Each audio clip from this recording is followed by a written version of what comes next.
الفاتحة. بسم الله الرحمن الرحيم.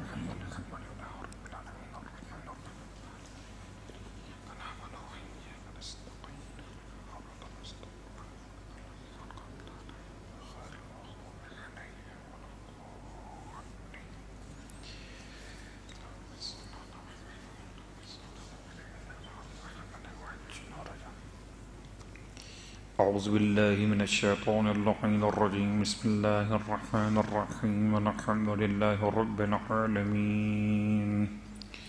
الصلاة والسلام على أشرف الأنبياء والمرسلين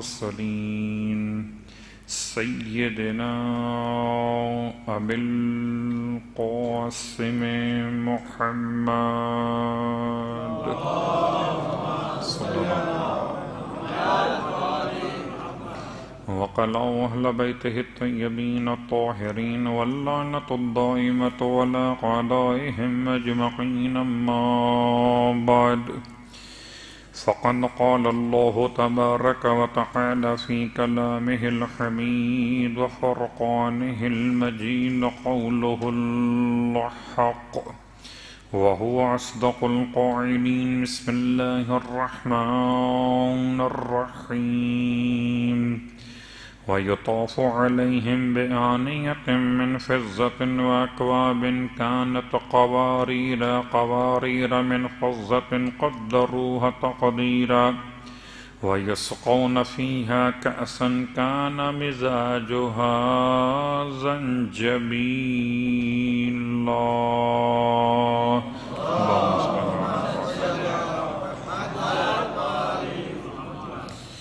تمام تعریفیں خدائے بزرگ برتر کے لیے.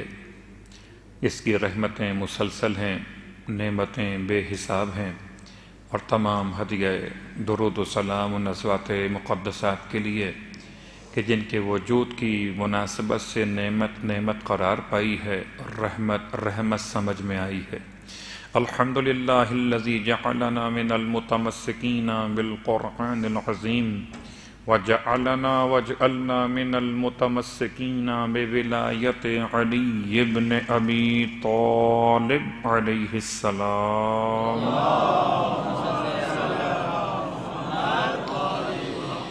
عظم اللہ اجورنا واجورکم بمصابنا بعمیل المؤمنین علیہ السلام وجعلنا وإیاکم انشاء اللہ من الطالبین بثأرہ مع ابنہ الامام المہدی من آل محمد علیہم السلام.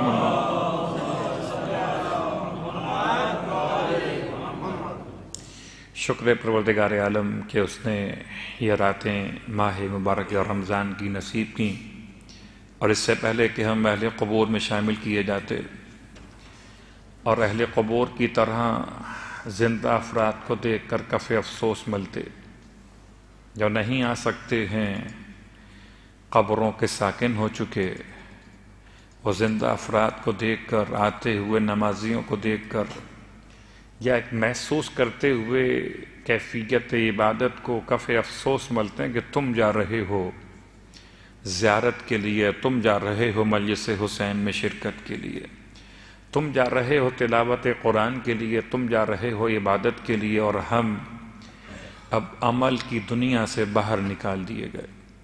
تو شاید کل میں اور آپ اس کیفیت میں نہ گزریں کہ ہمیں اور آپ کو کف افسوس ملنا پڑے. تو جتنا موقع میسر ہے ہر ایک لمحے کو قیمتی بناتے ہوئے ذکر خدا کے ساتھ، یاد خدا کے ساتھ، ختمی مرتبت کی محبت کے ساتھ اور مولائے متقیان کی ولایت کے ساتھ اپنے ہر لمحے کو عبادت کے لمحات میں تبدیل کیجئے، تاکہ اگر عبادت نہ کر سکیں تو کم از کم ہمارا کوئی لمحہ ایسا نہ ہو جو معصیت خدا میں گزرے. دو باتیں کم از کم ہوتی ہیں، یا تو ہم اپنے لمحات کو عبادت کے لمحات میں تبدیل کر لیں، اور اگر ایسا نہیں کر سکتے تو کم از کم ہمارے لمحات پھر معصیت خدا میں بھی نہ گزرنے پائیں. یہ دعا بھی ہے. اور اسی مناسبت سے کہ ان آخری شبہائے ماہ رمضان میں امام جعفر صادق علیہ السلام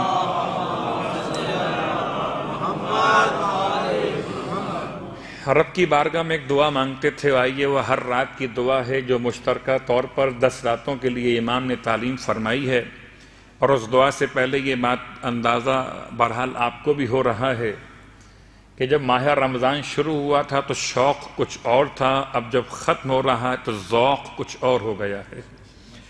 اب ایسا لگتا ہے جیسے ہم گنتی کے دن پورے کر رہے ہیں۔ معاف کیجیے گا، کوئی اشتباہ نہ ہو، میں اپنے لیے کہہ رہا ہوں، گنتی کے دن پورے کر رہے، ورنہ تو اب شب قدر ہو گئی تو بس اس کے بعد تو خدا کا بڑا احسان ہے۔ اگر ماہ رمضان کی پہلی رات شب قدر ہو جاتی تو باقی رمضان ہم کیسے گزارتے؟ اگر ماہ رمضان کے پہلے عشرے میں شب قدر ہو جاتی تو یہ باقی 20 دن کیسے گزرتے؟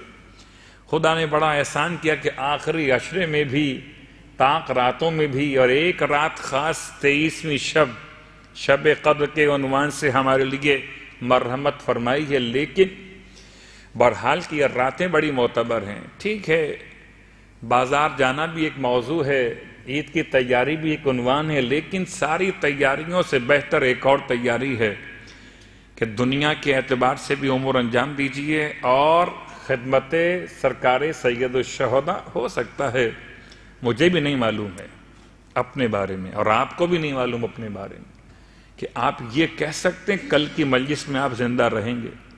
ہم نہیں کہہ سکتے، ہمیں نہیں معلوم ہے۔ ہم امید تو کر سکتے ہیں اللہ سے، امید تو کر سکتے ہیں اللہ سے کہ زندہ رہیں گے، یقین نہیں کر سکتے، دعویٰ نہیں ہے اللہ کے اوپر، کوئی حق نہیں ہمارا اللہ کے اوپر کہ ہم کہیں کل بھی زندہ رکھنا ہے، جب محرم کے ایام آئیں تو ہمیں زندہ رکھنا، ہم ماتم جب کر لیں گے، مجلس جب کر لیں گے، اب تک کون زندہ رہے گا؟ لہٰذا ان راتوں میں بھی عبادت پہ ویسی ہی توجہ ہونی چاہیے، بلکہ شاید پہلے عشرے میں اتنی توجہ نہ بھی ہوتی تو ماہ رمضان کا پہلا عشرہ مکمل ہو جاتا، کیونکہ خاص طور پر معصومین نے آخری عشرے کی اہمیت کو زیادہ بیان کیا ہے۔ بلکہ یوں اس طرح سے بات کو مکمل کیجئے کہ امام نے اس آخری عشرے کو عشرے الوداع ماہ رمضان کے نام سے بھی یاد کیا ہے۔ اسی لیے دعا کے الفاظ ہیں، اللہم عدی عنا حق ما مضی من شہر رمضان واغفر لنا تقصیرنا فیہ۔ پہلا جملہ مکمل ہوا۔ اے پروردگار، امام فرماتے ہیں اس طرح رب کی بارگاہ میں ہر رات میں کہو، اللہم اے پروردگار، عدی ادا فرما دے، پورا فرما دے، مکمل فرما دے، عنا ہم سے، پورا قبول کر لے۔ کیا قبول کر لے پورا؟ حق من شہر رمضان، اس کا پورا حق جو اب تک گزر چکا ماہ رمضان کا حصہ، حق ما مضی من شہر رمضان۔ اور اے پروردگار واغفر لنا، تو بخش دے ہمیں، تقصیرنا فیہ، کہ اگر ہم سے ان پچھلی شبوں میں آج سے لے کر اور ماہ رمضان کی پہلی شب تک جو کوتاہی اور کمی واقع ہو گئی، مالک اسے معاف کر دے، حق کو قبول فرما لے، ہم حق ادا کر سکیں، اور مالک کوتاہی اگر ہو گئی ان ماہ رمضان کی راتیں جو گزر چکی ہیں ان میں، تو معاف فرما دے۔ اور پھر پروردگار کی بارگاہ میں دعا کا اگلا حصہ، پروردگار وَتَسَلَّمْهُ مِنَّا مَقْبُولًا، اور ہم سے پورے ماہ رمضان کو سالم طور پر قبول فرما لے۔ اس کا مطلب گزرے ہوئے زمانے کے روزوں کی قبولیت کی دعا، گزرے ہوئے روزوں کے زمانے میں تقصیر کی معافی کی دعا، اور آنے والے تمام ماہ رمضان کے بقیہ روزوں کی قبولیت کی دعا کہ قبول فرما لے۔ ماہ رمضان کو 29 روزے ہوں یا 30 روزے ہوں، سلامتی کے ساتھ ہم سے قبول فرما لے۔ یعنی کوئی کوتاہی میں نہیں سمجھ سکتا کل کا روزہ رکھ سکوں گا یا نہیں، رات میں حالت کیسی رہے گی۔ بہت اطمینان ہے اپنی طبیعت کے اوپر کہ آپ ماہ رمضان کے روزے ایک ساتھ مکمل کر لیں گے، لیکن کیا خبر ہے کب انسان کے لیے روزہ رکھنا اتنا مشکل امر ہو جائے کہ پھر وہ تڑپے اور ترس سے کہ کاش یہ بیماری نہ آئی ہوتی تو میں روزے مکمل کر دیتا۔ تو دعا پڑھ لیں کہ پروردگار تسلمہ منا مقبولا، اور پھر وہ خاص جملہ جو امام نے اس کے تیسرے حصے میں بیان کے دعا کے، وَلَا تُؤَاخِذْنَا، اور اے پروردگار ہم سے مواخذہ مت کرنا، بِإِسْرَافِنَا عَلَىٰ أَنفُسِنَا، جو ہم نے اپنے نفسوں پر اس ماہ مبارک میں کوئی اگر زیادتی کر لی ہے۔ کبھی زیادتی اس اعتبار سے ہوتی ہے کہ عبادت کا حق ادا نہیں کر پائے، کبھی زیادتی اس اعتبار سے کہ ماہ رمضان کے احترام کو پامال کر دیا۔ تو پروردگار ہم سے اس زیادتی پر مواخذہ مت کرنا۔ ربنا لا تؤاخذنا ان نسینا او اخطانا کا وہ جملہ سرکار ختم یہ مرتبہ صلی اللہ علیہ وآلہ وسلم کی دعا کا، اور یہ امام علیہ السلام کی دعا ماہ رمضان کی آخری راتوں کے اعتبار سے، چونکہ خاص لمحات میں امام کی یہ دعا ہے، پروردگار ہم سے مواخذہ مت کرنا بِإِسْرَافِنَا عَلَىٰ أَنفُسِنَا، کہ جو ہم نے اپنے نفسوں پر زیادتی کر لی ہے اس پر ہمارا مواخذہ گرفت مت کرنا۔ وَاجْعَلْنَا مِنَ الْمَرْحُومِينَ وَلَا تَجْعَلْنَا مِنَ الْمَحْرُومِينَ، دو جملے اور آخر کے، پروردگار ہمیں ان میں سے قرار دینا کہ جن پر تو نے اپنی رحمت کو نازل کیا ہے۔ من المرحومین، اردو کے لحاظ سے میں کہوں کہ پروردگار ہمیں مرحوم بنا دینا۔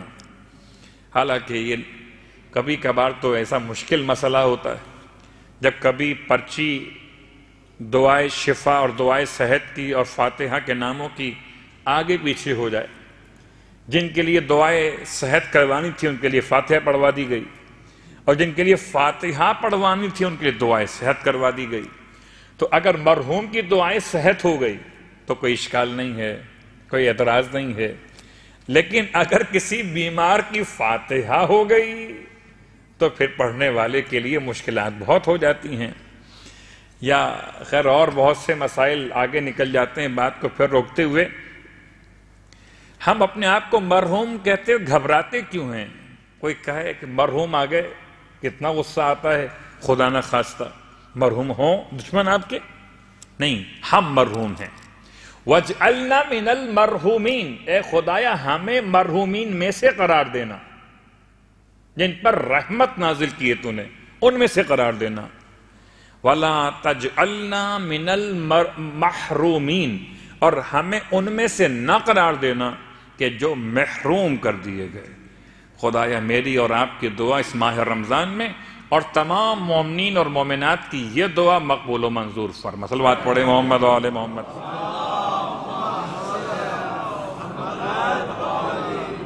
اس دعا کے پیغام کے ساتھ اور پھر روز ایک نماز کا تذکرہ، کچھ گنتی کے چند راتیں باقی ہیں، اور بہرحال نمازیں تو بہت زیادہ ہیں جو مستحب نمازوں کے عنوان میں ہیں، البتہ کچھ نمازیں ہم نے بیان کر دیں، کچھ نمازیں باقی ہیں۔ غم و اندوہ سے نجات کی نماز، غم اور اندوہ سے نجات کی وہ نماز جسے امام سید سجاد علیہ السلام نے تعلیم سے،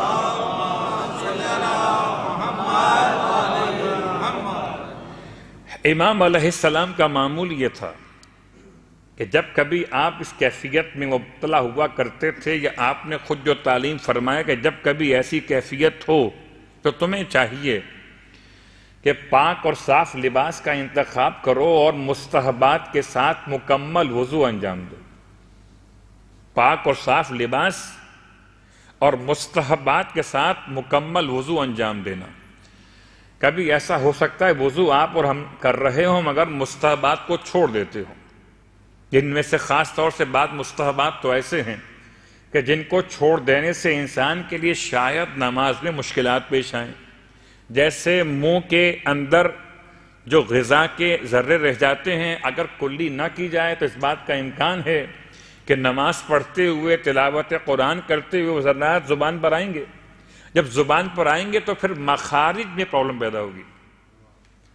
تو شاید بعض مستحبات کا تعلق ایسا ہے جو انسان کے واجبات پر اثر انداز بھی ہوتا ہے، مگر امام فرماتے مکمل طور پر مستحبات انجام دیتے ہوئے وضو کیجئے، پاک صاف لباس پہنیے، اور پھر امام کے الفاظ تو یہ ہیں کہ گھر کی چھت پر جائیے، لیکن اگر گھر کی چھت میسر نہیں ہے تو پھر جہاں ممکن ہے کہ آپ زیر آسمان نماز پڑھ سکیں، یا جہاں ممکن ہے کہ آپ خلوت میں یا مقام قبولیت نماز پہ نماز پڑھ سکیں، مسجد میں آ کر، امام بارگاہ میں جا کر، یا کسی ایسے مقام پر جا کر جہاں نماز پڑھنے میں آپ کو زیادہ لطف محسوس ہوتا ہو، نماز پڑھ لیجئے۔ 4 رکعت نماز پڑھنی ہے، اور 4 رکعت نماز 2 رکعت کر کے مکمل ہوگی، اور نماز کی نیت چونکہ مخصوص لکھی نہیں اس روایت میں، تو غم و اندوہ سے نجات کی نماز یا نماز امام سید سجاد علیہ السلام، 2 رکعت نماز قربتاً اللہ۔ رکعت اول میں الحمد کے بعد، رکعت اول میں الحمد کے بعد 1 مرتبہ سورہ زلزال کی تلاوت، رکعت دوم میں الحمد کے بعد 1 مرتبہ سورہ اذا جاء نصر اللہ کی تلاوت، 2 رکعت نماز مکمل ہو گئی۔ پھر 2 رکعت نماز، رکعت اول میں الحمد کے بعد 1 مرتبہ سورہ کافرون کی تلاوت، اور رکعت دوم میں یعنی آخری رکعت کے اندر الحمد کے بعد 1 مرتبہ سورہ اخلاص کی تلاوت۔ زلزال، نصر، سورہ کافرون اور سورہ اخلاص، 4 رکعت نماز۔ یہ 4 رکعت نماز مکمل کر کے 2 رکعت کی 2 نمازیں مکمل کر کے آپ نے پھر رب کی بارگاہ میں، امام فرماتے ہیں مردوں کے لیے تو یہ بات آسان ہے کہ وہ اپنے سر سے کسی کپڑے کو یا عمامے کو، یا اگر کیپ پہنے ہوئے ہیں تو سر کو برہنہ کر لیجئے۔ یہ بات مردوں کے لیے تو بہت مناسب ہے کہ جہاں کوئی دیکھنے والا ہو کہ نہ ہو وہ اپنے سر کو برہنہ کر سکتے ہیں۔ البتہ اگر مومنات کی نماز پڑھیں گی تو ان کے لیے بہرحال ذمہ داری یہ حجاب رہے گا کہ ان کے سر کے بال نمایاں نہیں ہونے چاہیے کہ جہاں کوئی دیکھنے والا انہیں موجود ہو، نامحرم۔ پھر یہ عمل انجام دے کر کے سر کو برہنہ کرنے کے بعد رب کو واسطہ دیجئے کہ پروردگار ان اسماء کا واسطہ، اسماء ناموں کا واسطہ، کہ جن ناموں کو اگر آسمان کے بند دروازوں پر پڑھا جائے تو آسمان کے بند دروازے کھل جاتے ہیں۔ اگر ان ناموں کو، ان اسماء کا واسطہ کہ جن ناموں کو اگر زمین پر پڑھا جائے تو زمین کے راستے کھل جاتے ہیں، زمین شگافتہ ہو جاتی ہے، زمین اپنے خزانے اگل دیتی ہے۔ ان ناموں کا واسطہ کہ جن ناموں کو اگر مشکلات کے مقابل پڑھا جائے تو مشکلات دور ہو جاتی ہیں۔ ان ناموں کا واسطہ کہ جن ناموں کو اگر اہل قبور کی قبور پہ پڑھا جائے تو مردوں کی مغفرت ہو جاتی ہے۔ پروردگار تو درود نازل فرما محمد اور آل محمد پر، میری مشکل کو حل فرما۔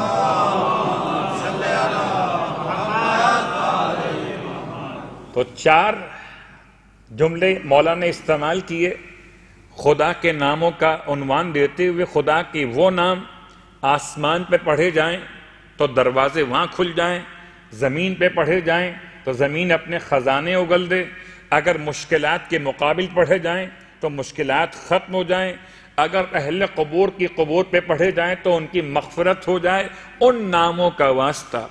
پھر 5واں جملہ ہے کہ درود نازل فرما محمد اور آل محمد پر، اور پھر اپنی حاجت کے لیے امام فرماتے ہیں کوئی اس طرح دعا مانگتا نہیں مگر خدا اس کی حاجت کو ضرور پورا فرما دیتا۔ صلوات پڑھیں محمد و آل محمد۔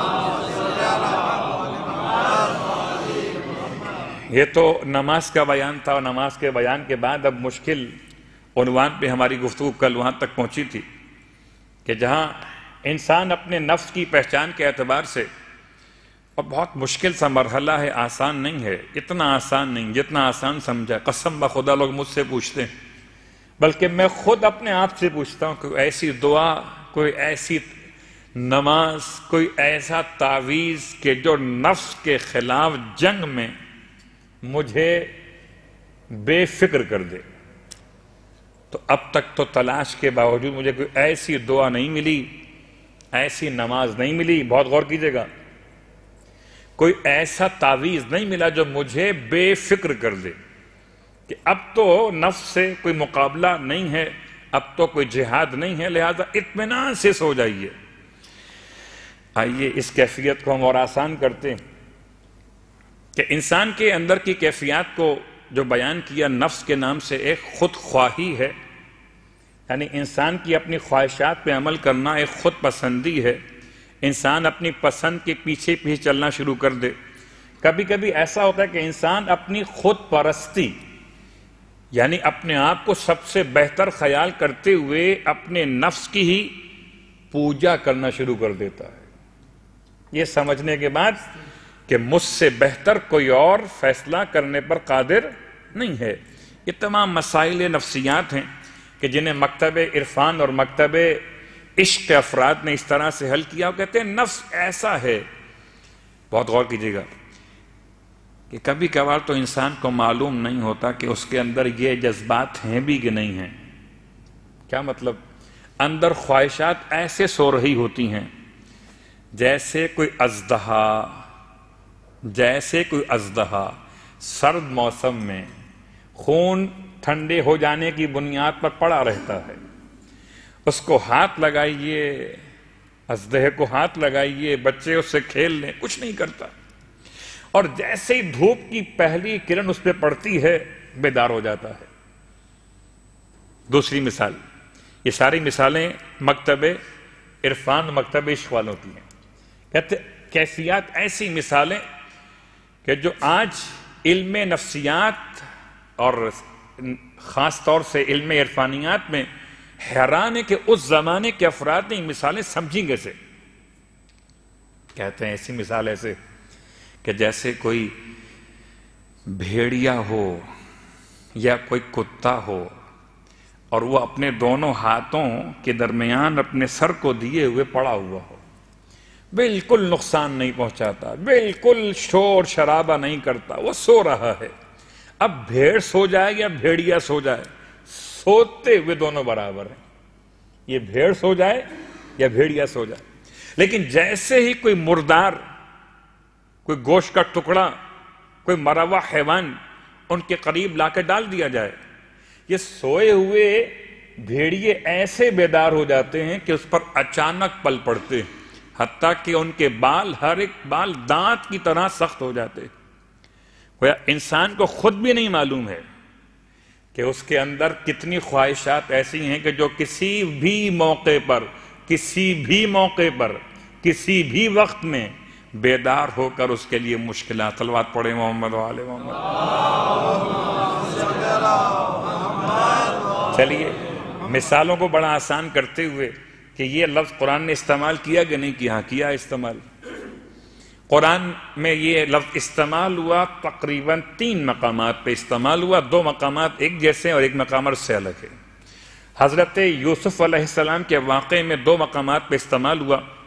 حضرت یعقوب علیہ السلام نے جناب یوسف علیہ السلام کے بھائیوں کے معاملے پر اس لفظ کو استعمال کیا، یا سورہ مبارکہ نحل میں استعمال ہوا کہ جب حضرت موسیٰ علیہ السلام کے جانے کے بعد سامری نام کی شخص جس نے کہ موسیٰ علیہ السلام کی قوم کو بیوقوف بنایا اور ایک ایسے بچڑے کی مورتی بنا کر ان کو پوجنے کی دعوت دی، اس واقعے میں لفظ استعمال ہوا سولت، سین واو لام تے۔ پورے قرآن میں یہ لفظ 3 بار استعمال ہوا، سولت لی نفسی۔ سامری کہتا ہے کہ میرے نفس نے مجھے ایسے بنا کے پیش کیا کہ مجھے اچھا لگا کہ یہ کروں۔ بہت غور کیجئے گا، باتیں بہت دور جائیں گی۔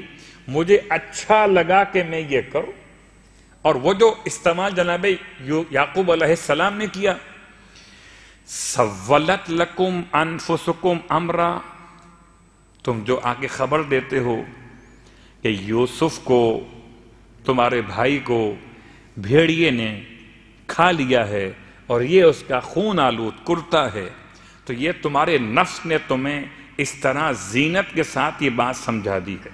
سولت لکم انفسکم امرا، ترجمہ کیا اس کا؟ اس کا خاص نام ہے تسویل، تے سین واو یہ لام تسویل۔ تسویل کا مطلب کیا ہے؟ کبھی کبھی انسان کہتا ہے کہ وہ نفس انسان کو اس طرح سے دکھاتا ہے، پورا میک اپ کر کے دکھاتا ہے۔ بہت غور کیجئے گا، میں مثال کو آسان کیسے کروں، ایک روایت سن لیجیے. چلیے، امام جعفر صادق علیہ السلام کی بارگاہ میں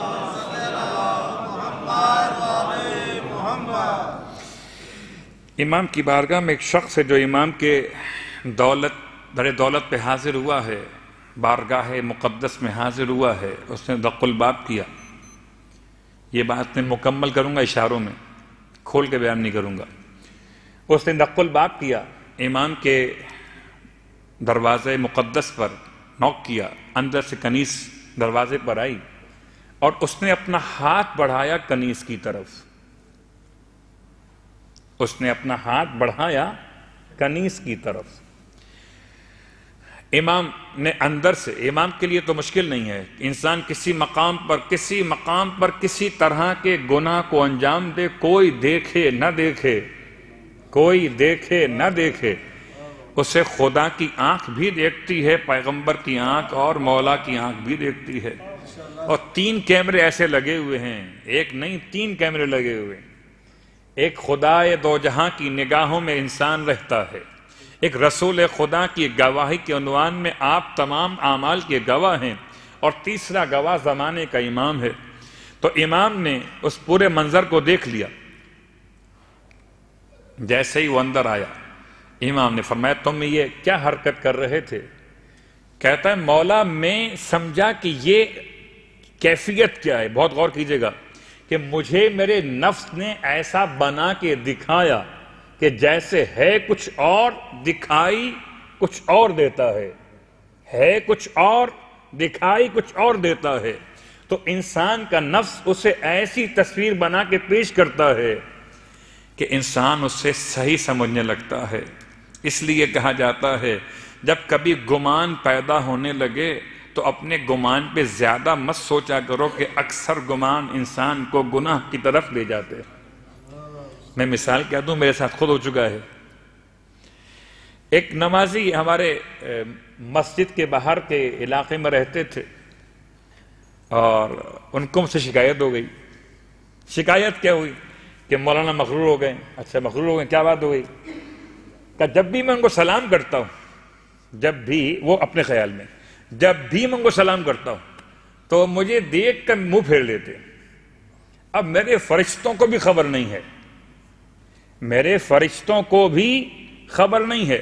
بسا اوقات انسان کا نفس اسے ایسے نتیجے پر پہنچا دیتا ہے. ممکن ہے کہ آپ نے سر ایسے موڑا ہو، میں سمجھا کہ میرے سلام کو دیکھ کے منہ موڑ لیا ہے. ممکن ہے کہ آپ نے مجھے دیکھے بغیر کوئی جملہ کہا ہو اور آپ فیصلہ کر لیں کہ نہیں یہ میرے بارے میں کہا گیا ہے. تو بہت سے مقامات پر گھر کے معاملات میں، خاندان کے معاملات میں، خود انسان کے دیگر صاحبان ایمان کے ساتھ تعلقات کے اعتبار سے انسان کا نفس اسے عجیب عجیب نقشے بنا کے دکھاتا ہے. ایسا مت سمجھیے کہ اندر نفس جو ہے وہ خاموش ہو گیا ہے. نہیں، یہ سو رہا ہے، بھیڑیا ہے. جب بھی کبھی اسے مردار ملے گا تو یہ اس پہ جھپٹ پڑے گا. اس لیے ہی تو انسان کی سب سے بڑی ذمہ داری ہے. لوگ کہتے ہیں کہ انسان اور حیوان میں کیا فرق ہے؟ کہ روایت کے اعتبار سے انسان کی 3 قسمیں ہو سکتی ہیں. کیونکہ اب بالکل ہم اختتام پر بات کو پہنچا رہے ہیں، ہو سکتا ہے کل برسوں میں یہ بات مکمل کر لیں کہ سارے مکاتب کی تفصیل آپ تک پہنچا دی جائے. انسان کی 3 قسم ممکن ہے. ایک قسم انسان کی جو فرشتوں سے افضل ہے، حیوانات سے بالاتر ہے. ایک قسم انسان کی جو حیوانات کے برابر ہے، اور ایک قسم انسان کی جو حیوانات سے پست اور حیوانات سے بدتر ہے.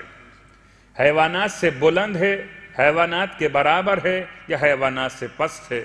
حامل اخلاق ہے یا ضد اخلاق ہے، یا کچھ بھی نہیں، نہ حامل نہ ضد. 3 باتیں ہو گئیں.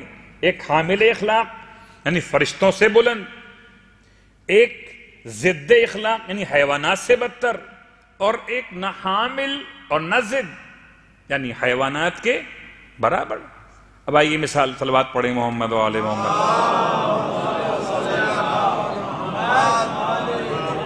اس کی مثال کیا ہے؟ یہ تینوں قسمیں ہم پہچانے کیسے؟ کہ انسان اگر صرف اپنے لیے سوچنا شروع، یہ تینوں خود نفسی کے مسائل ہیں. انسان اگر خود اپنے لیے سوچے، اپنے لیے کمائے، اپنے لیے کھائے، اپنا لباس خریدے، اپنا مکان بنائے، بس اپنے اپنے اپنے کام کرے، تو اس انسان کے پاس ضد اخلاق نہیں ہوا یہ ضد اخلاق نہیں ہے، اور نہ یہ حامل اخلاق ہے، نہ یہ ضد اخلاق ہے اور نہ حامل اخلاق. پھر کیا ہے یہ کہ یہ حیوانات کی طرح سے ہر حیوان اپنے لیے کھاتا بھی ہے، اپنے لیے بیٹھنے کی جگہ بناتا بھی ہے. اگر اس نے خود کھایا ہے، خود کمایا ہے اور خود بیٹھنے کے لیے مکان بنایا ہے تو یہ حیوان کے برابر ہے، جیسے حیوان کرتے ہیں. لیکن کبھی کبھی ایسا ہوتا ہے کہ انسان خود اپنے لیے کماتے اگر اپنے لیے کمائے تو ٹھیک ہے، لیکن اگر کماتے کے ساتھ جمع کرنا شروع کر دے، حرص کی کیفیت پیدا ہو جائے اور حرص کی کیفیت کے ساتھ ساتھ بخل پیدا ہو جائے، تو انسان کی یہ کیفیت اسے اب حیوانیت سے نیچے لے جا رہی ہے. ابھی تک تو حیوان تھا، اپنے لیے کھاتا تھا. حیوان بھی کیسے ہیں؟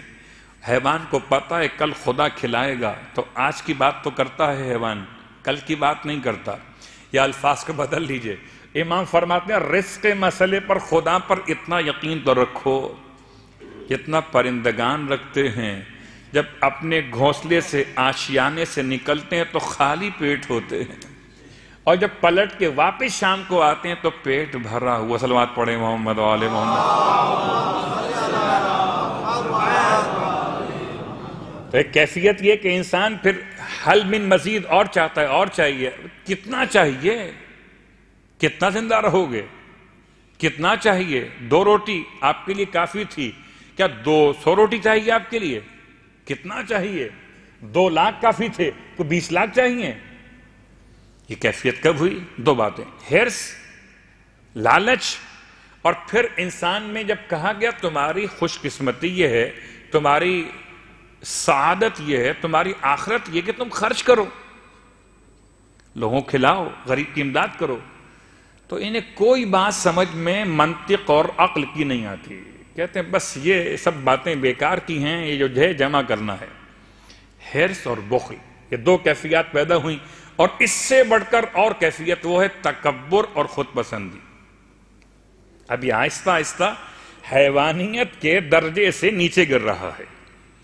کوئی حیوان دوسرے حیوان کا رزق نہیں چھینتا، لیکن انسان کا رزق چھیننے پر تیار ہے. کوئی حیوان کسی دوسرے حیوان کی بربادی کی خواہش نہیں کرتا، سوائے وہ جسے خدا نے اس کے لیے خوراک بنایا ہو، وہ الگ موضوع ہے. لیکن ایک حیوان دوسرے حیوان کی بربادی کی خواہش نہیں رکھتا. مثال دوں میں آپ کو، ساری بکریاں ایک ریوڑ میں چلتی ہیں، جو ریوڑ سے الگ ہو جائے وہ گمراہ ہو جاتی ہے، جو ریوڑ کے ساتھ ساتھ رہے وہ پھر بھی کہیں نہ کہیں نجات پا لیتی ہے. یہ انسان ہے جو متفرق دکھائی دیتا ہے. بس اوقات تو ایک صف میں بیٹھ کر، ایک جماعت میں کھڑے ہو کر بھی اتنا فاصلہ رکھتا ہے کہ شانے تو مل جاتے ہیں مگر دل نہیں ملتے. حیوانات عجیب ہیں، ٹکرے بھی مارتے ہیں، ساتھ کھاتے بھی ہیں اور ساتھ چلتے بھی ہیں. حیوانات کی حد تک انسان رہے تو پھر بھی بات سمجھ میں آتی. حیوانات سے بھی گر گیا. کتنا گرا کہ اسے اپنی خوش بختی کی پرواہ نہیں ہے، دوسرے کی بدبختی کی پرواہ ہے. اسے یہ خیال نہیں کہ میں آگے بڑھ جاؤں، اسے یہ خیال کہ آپ آگے نہ بڑھ. صلوات پڑھیں محمد و آل محمد. ہے یا نہیں بھائی؟ آپ کو آگے بڑھنا ہے، آپ آگے بڑھ جائیے. بہت سی مثالیں ہیں، واقعات ہیں کہ یہ کیفیت ایسی آتی کہ انسان حسد کی آگ میں ایسے جلنا شروع کرتا کہ دوسرے کو ہنستا ہوا دیکھے تو پریشان ہے، دوسرے کو کھاتا ہوا دیکھے تو پریشان ہے، دوسرے کو اچھا لباس پہنتے ہوئے دیکھے تو پریشان ہے. ارے تو اپنے لیے سوچ، تجھے کیا کرنا ہے؟ کیا نہیں، مجھے تو اس کا غم کھایا جاتا ہے. تو یہ کیا ہے؟ یہ حیوانیت سے بھی بدتر ہے. ہم نے کسی حیوان کو نہیں دیکھا کہ وہ اپنا چارہ چھوڑ کر کسی دوسرے حیوان کو چارہ کھاتے ہوئے دیکھ کے پریشان ہو جائے. ہم نے ایسے کسی حیوان کو نہیں دیکھا. البتہ انسان کو دیکھا ہے کہ جو اپنی نعمتیں چھوڑ کر اس لیے پریشان ہے کہ اس کے مخالف، اس کے مقابل کو نعمتیں کیوں مل رہی ہیں؟ تو ایسا انسان بدترین انسان. اس لیے سرکار ختمی کے مرتبہ احمد مجتبی محمد مصطفیٰ صلی اللہ علیہ وآلہ وسلم ارشاد فرماتے ہیں، بہت غور کیجئے گا، ارشاد فرماتے ہیں کہ تمہارا دشمن ادعا عدوک، تمہارا سب سے بڑا دشمن تمہارا اپنا نفس ہے. التی بین جنبی، جو تمہارے دو پہلوؤں کے درمیان رہتا ہے. پوچھا گیا کسی صوفی سے کہ بتاؤ اس حدیث کی شرح کیا ہے، کہ آپ نے کیوں فرمایا یہ؟ وہ صوفی کہتا ہے اس کی شرح یہ ہے کہ کسی دشمن کو اگر آپ کچھ دیجئے کھانے کے لیے، پینے کے لیے، پیسے دیجئے، آہستہ آہستہ دشمن کی دشمنی ختم ہوتی جاتی ہے. آپ اسے کھلاتے پلاتے جائیے، آپ اسے انعام و اکرام عطا کیجئے، وہ آہستہ آہستہ دشمن سے دوست بن جاتا ہے آپ کا، سوائے نفس کے. اسے جتنا کھلاؤ، جتنا پلاؤ، جتنا اس کی بات مانو، یہ اتنا ہی انسان کی مخالفت و دشمنی پر رہتا ہے.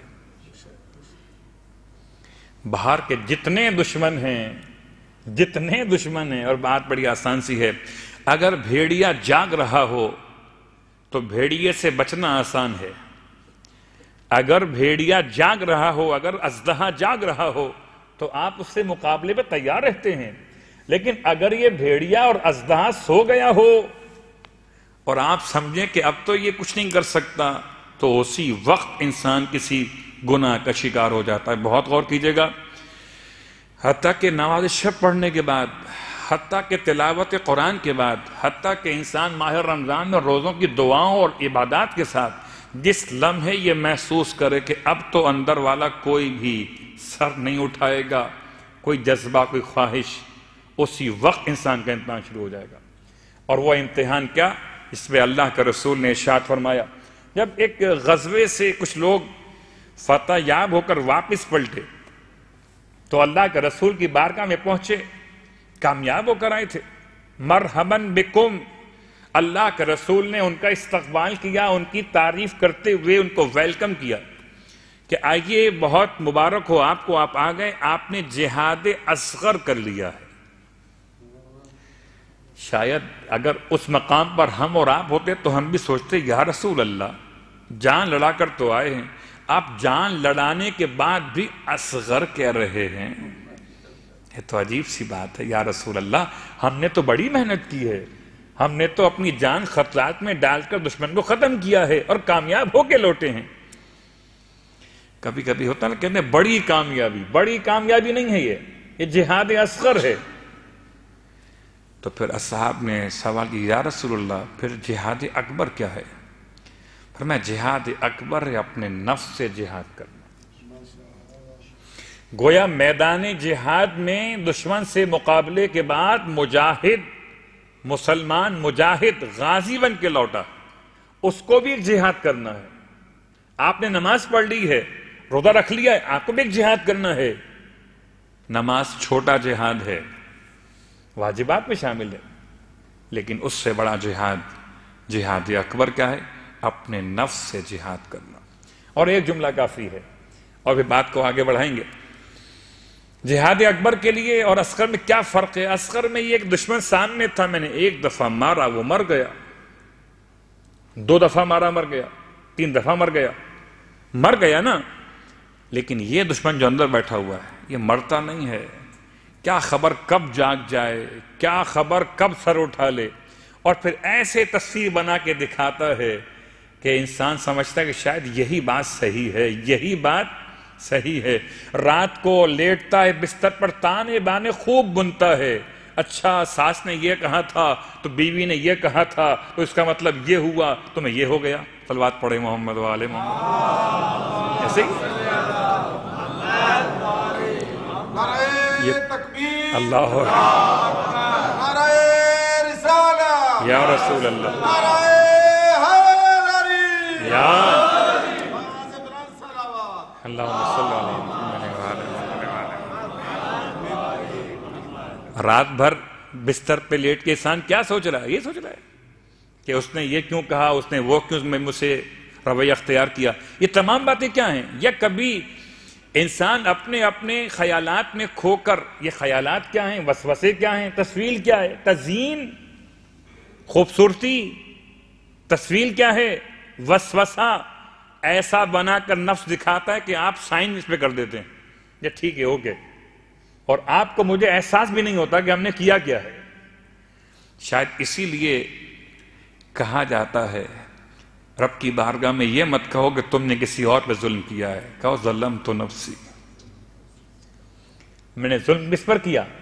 ظلمت نفسی، اپنے اوپر ظلم کیا ہے، کیونکہ سارا کام میرا اپنا ہے.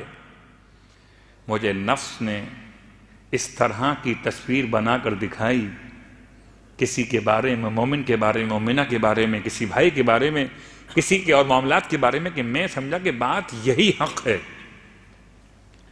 اور میں نے اس کو ویسا ریئیکشن کر دیا جبکہ ایسا تھا نہیں. یہ لفظ ہے سولت. اب لوگ کہتے ہیں نا جی میرا دل چاہتا ہے ایسا کروں، تو خدا کے لیے جب کبھی دل چاہنے کی بات آئے رک جائیے گا. اگر دل پر علی کی حکومت ہے تو خیال کیجئے آپ کی مرضی نہیں چلے گی، مولا کی مرضی چلے گی. اور اگر مولا کی حکومت نہیں ہے تو جو چاہے کیجئے، کہ میرا دل چاہتا ہے میں ایسے کروں، یہ کیا بات ہے؟ آپ کہیے میرا مولا چاہتا ہے میں ایسے کروں. اس لیے کہ دل اور نفس اور اندر کی بات وسوسے کیا ہیں؟ ہو سکتا ہے بہت سی مرتبہ آپ بہت سے ایسے کام کر جائیں جو مولا کی نگاہوں میں ناپسندیدہ، اور آپ کہیں میرا دل چاہتا تھا میں نے ایسا کر دیا. بھئی آپ آج مسجد کیوں نہیں آئے؟ کہا جی دل نہیں چاہ رہا تھا آنے کا. آج آپ نے سلام کیوں نہیں کیا؟ بس دل نہیں چاہ سلام کریں کسی کو. یہ دل نہ چاہنے کا مطلب کیا؟ سولت لی نفسی، مجھے میرے نفس نے ایسا بنا کے دکھا دیا کہ میں سمجھا کہ بات یہی درست ہے. لیکن قربان جائیے اہل بیت کے گھرانے پر کہ ان کے گھر سے جو وابستہ ہو گیا وہ ایسا مجاہدہ کرنے میں کامیاب ہوا کہ نفس کی کیفیت ہو، کہ وسوسوں کو دور کرنا ہو.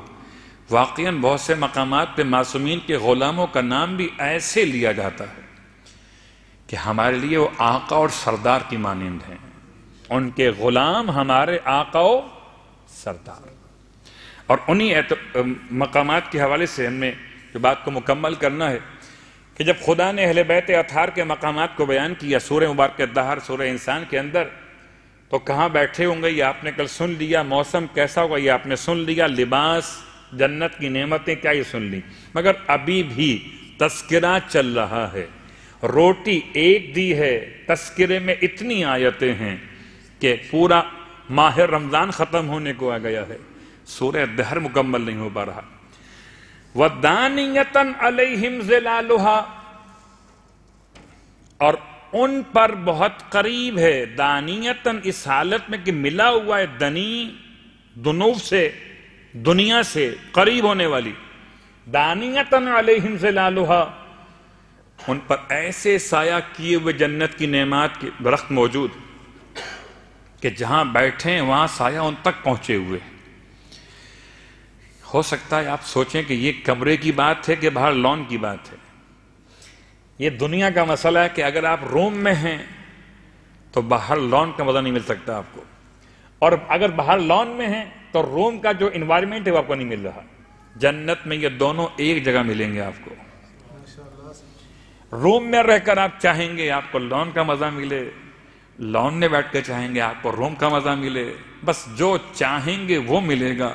مگر یہاں وہ جو چاہتے وہ کر لیجئے، وہاں جو آپ چاہیں گے ملے گا.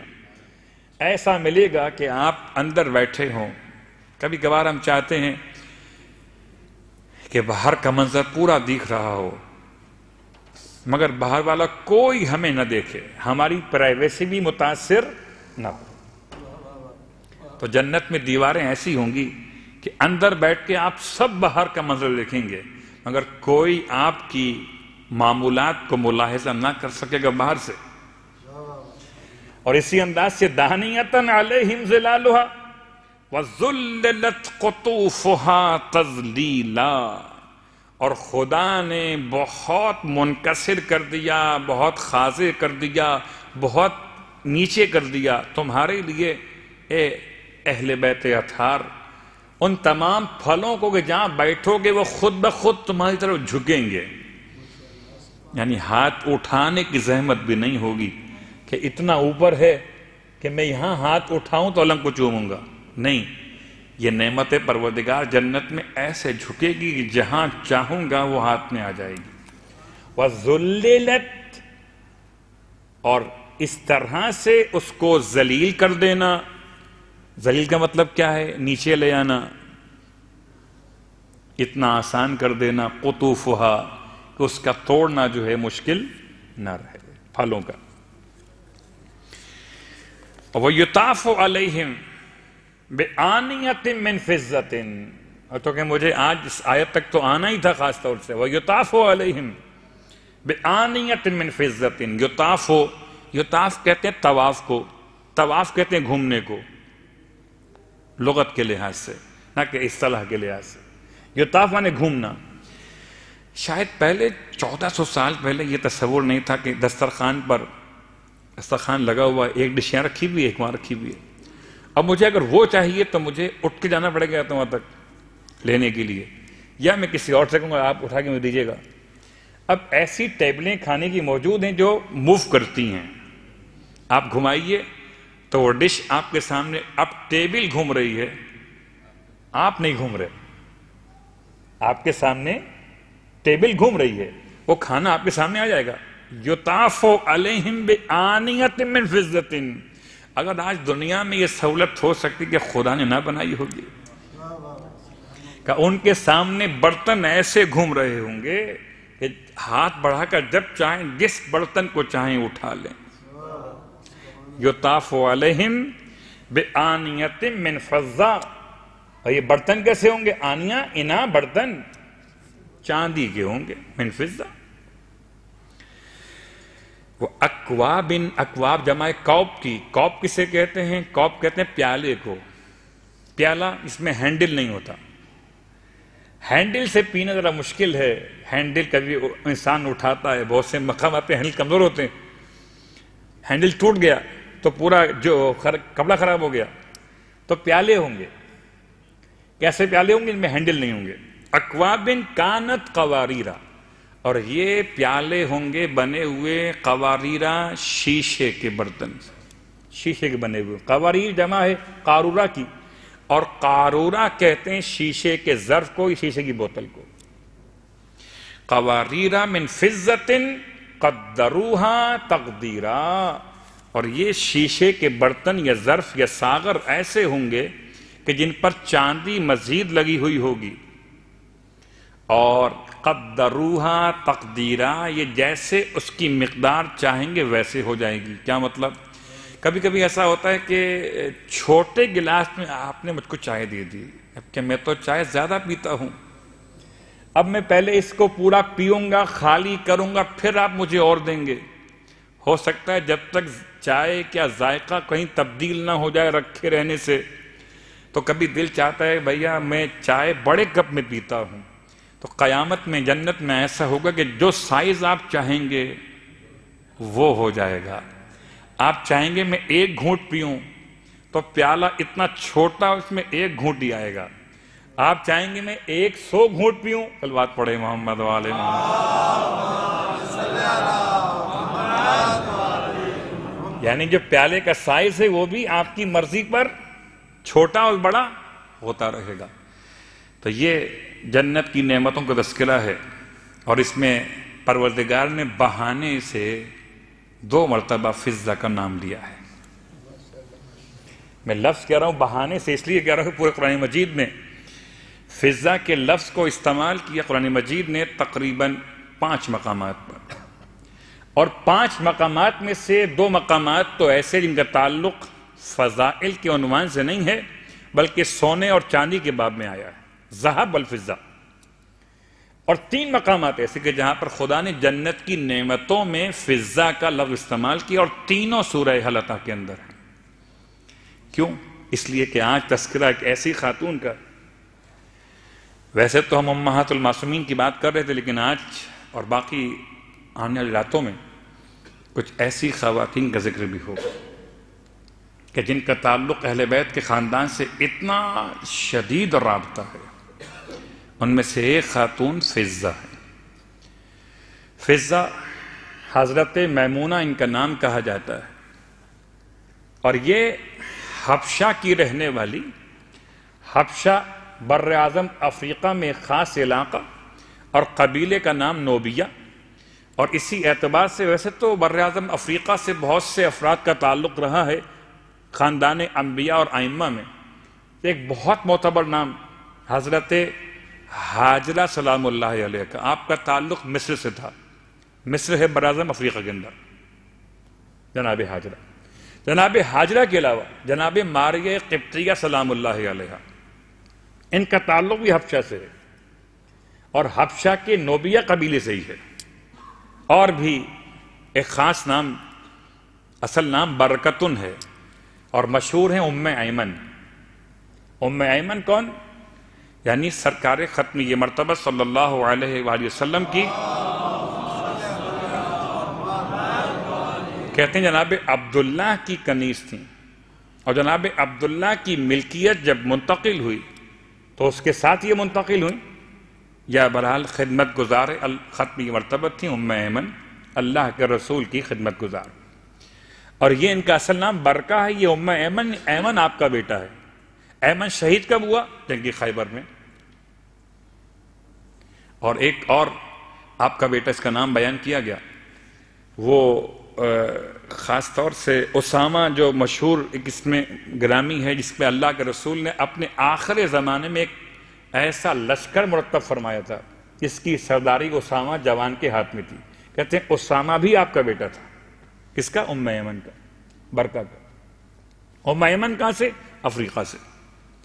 تو افریقہ کے افراد کی محبت اہل بیت اطہار سے، جون حبشی ہوں کہ بلال ہوں کہ اور مولا کے چاہنے والے ہوں، حضرت فضہ، ان تمام ناموں میں ایک ایسا معتبر نام ہے کہ جنہیں 7 معصومین کی خدمت کا شرف عطا ہوا۔ 7 معصومین۔ فضہ تقریباً 80 سال یا 81 سال خدمت عصمت میں رہی ہیں۔ 80 یا 81 سال، یعنی کہ حضرت فضہ کی آمد اللہ کے رسول کی بارگاہ میں جنگ خیبر کے بعد کے واقعات میں، اور اللہ کے رسول نے پہلے جناب سیدہ فاطمہ الزہرا سلام اللہ علیہ جب پہنچی ہیں،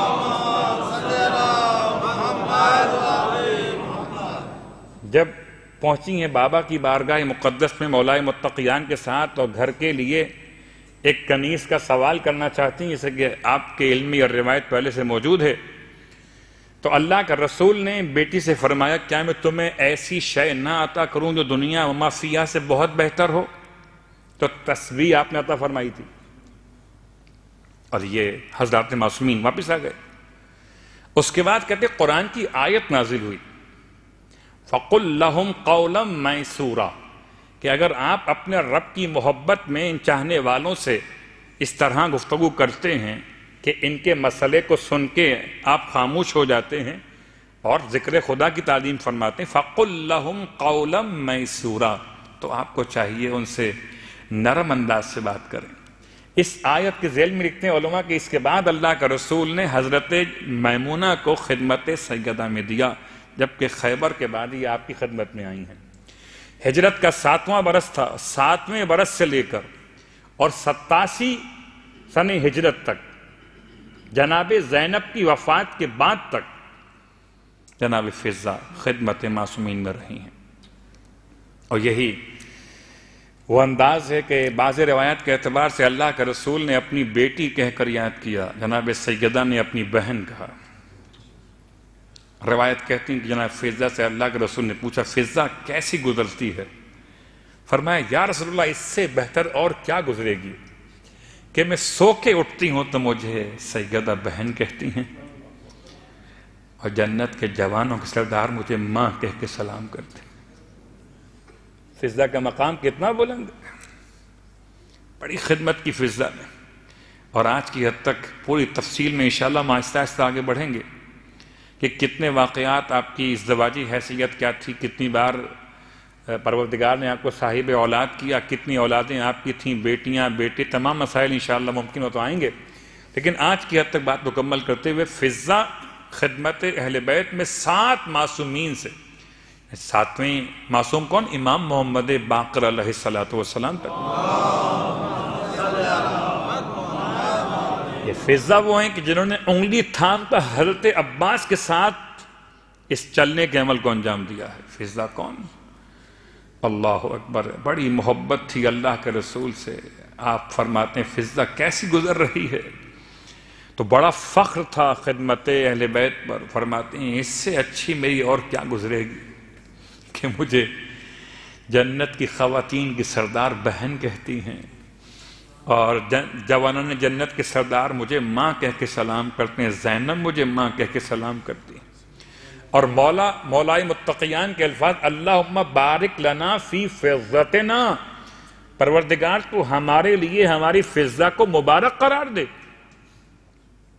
ساری کائنات کے لیے مولا کا نام باعث برکت، اور مولا فضا کے لیے کہتے ہیں فضا ہمارے لیے باعث برکت. اللہ اکبر. ہماری جانیں قربان ہو جائیں، ہمارے ماں باپ قربان ہو جائیں اس عظیم خاتون پر جو خدمت کا ایسا مرقع بنی ہے کہ دل چاہتا ہے آج کربلا کے میدان سے صرف 2 جملے بیان کر دوں. ویسے تو بہت خدمت فضا نے کی، مگر کربلا کے میدان میں فضا سے امام نے فرمایا تھا اماں میرا لباس کہنا نکال کے لا، مگر اماں ایسے لائیے کہ میری بہن زینب کو خبر نہ ہونے پائے. فضا امام کے اسباب جہاں رکھے تھے وہاں سے لباس کہنا کو نکالا، اور اب ممکن نہیں تھا کہ جناب زینب کی نگاہوں سے اپنے آپ کو بچا کے نکل جائیں، تو اس لباس کو اپنے ابا کے دامن میں چھپا لیا، اور وہ چھپا کے لے کے چل رہی تھی. جناب زینب کی نگاہ پڑ گئی. فرمایا اماں کیا چھپا کے لیے جاتی ہیں؟ فضا نے اور تو کچھ نہ کہا، آنکھوں سے آنسو بہنے لگے. جناب زینب نے تڑپ کے فرمایا اماں صاف کھل کر کیوں نہیں کہتی میرے بھائی کا کفن لے کے جا رہی ہے؟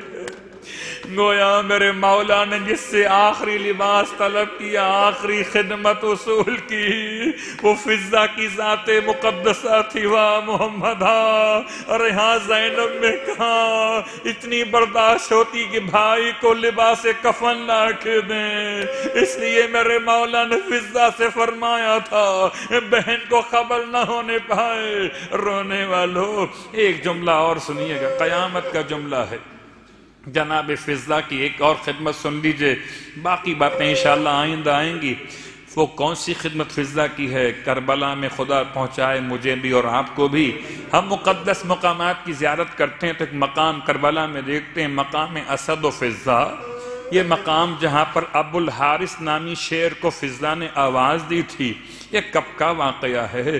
واقعہ اس وقت کا جبکہ جناب زینب کبریٰ نے فرمایا تھا اماں فضا سے اماں یہ شور و غل کیسا ہو رہا ہے؟ اب تو میرا بھائی مارا گیا، اب کس لیے اتنا شور مچا ہوا؟ فضا نے باہر نکل کے دیکھا، روتی ہوئی واپس آئیں. کہتی شہزادی دعا کریے خیر ہو جائے، شہیدوں کے لاشیں پامال کیے جائے. ان کا ارادہ ہے کہ شہداء کے لاشوں کو پامال کر دیں. واہ غربت. جناب زینب کبریٰ نے ایک مرتبہ ہاتھ اٹھائے دعا کے لیے، خدایا شہیدوں کی لاشوں کو بچا لے. تو کہتے ہیں گھوڑے دوڑنے کی آواز نہیں آئی ہے، بیوی مطمئن ہوئی ہیں. فرمایا کہ اماں فضا لگتا ہے کہ شاید لاشیں پامال نہیں ہو رہے. تھوڑی دیر گزری تھی کہ اچانک گھوڑے دوڑنے کی بڑی تیز آواز آئی ہے. اماں جلدی سے جا کے دیکھیے کس غریب کی لاش رہ گئی. ارے کس کی لاش رہ گئی؟ پلٹ کے فضا روتی آئی، شہزادی اور شہید کی لاش کو اٹھا لیا گیا. ارے قبیلوں کے حوالوں سے اٹھا لیا گیا، بس ایک غریب رہ گیا جس کا کوئی قبیلہ نہ تھا. ارے وہ زہرا کا لاش لال جس کی لاش کو گھوڑوں کی ٹھاپوں سے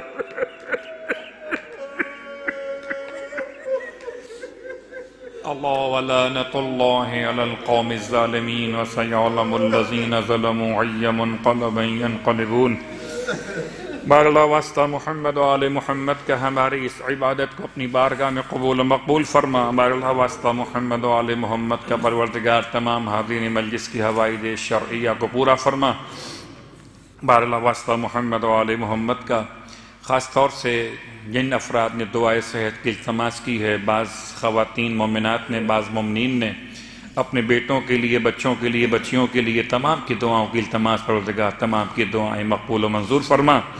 کسی مومن نے نام بھی دیا ہے علیزہ فاطمہ، پروردگار اس مومنہ کو شفائے کاملہ عطا فرما۔ پروردگار واسطہ محمد و آل محمد کا ہر ایسی بیماری سے کہ جو جان لیوا ہو، ہر مومن مومنہ کی حفاظت فرما۔ بار اللہ واسطہ محمد و آل محمد کا پروردگار جتنے خدمت گزار امام بارگاہ علی رضا کے جو والنٹیئرز کام کرتے ہیں، مالک تمام کی توفیقات خیر میں اضافہ فرما، ان تمام کی خدمات کو مقبول و منظور فرما، انہیں شہزادی کونین کی بارگاہ سے بہترین اجر و ثواب عنایت فرما۔ بار اللہ واسطہ محمد و آل محمد کا پروردگار ہم سب کو مرنے سے پہلے کربلا معلی کی زیارت نصیب فرما، مرنے کے بعد کربلا والوں کی شفاعت نصیب فرما، جنت میں کربلا والوں کے قدموں میں غلاموں کو جگہ نصیب فرما۔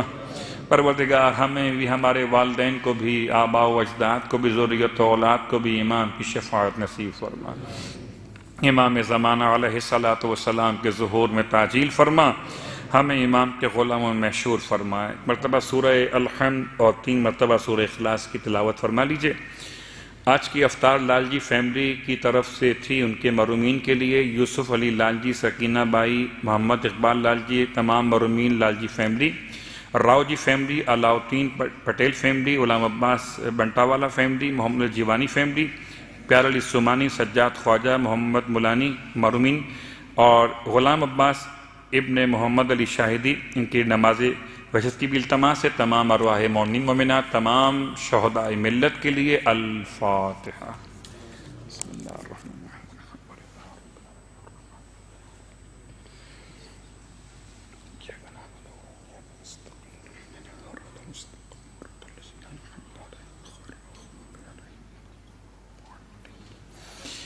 جیسے کہ روزانہ نماز قضاء عمری کی جماعت منعقد ہوتی ہے، جو مومنین شرکت کرنا چاہیں ضرور شرکت کیجیے۔ اس میں اپنی نماز بھی پڑھ سکتے ہیں جو واجب آپ کی قضا ہوئی ہے، اور اگر آپ کی نماز قضا واجب نہیں ہے تو اپنے والد مرحوم یا والدہ مرحومہ یا کسی اور کے مرحوم کے لیے پڑھنا چاہیں تو یہ نماز قضاء عمری ان کے واجبات کے طور پہ ہوگی۔ خدا میری اور آپ کی نمازیں قبول فرمائے برحمتک یا ارحم الراحمین۔ فرج بسم اللہ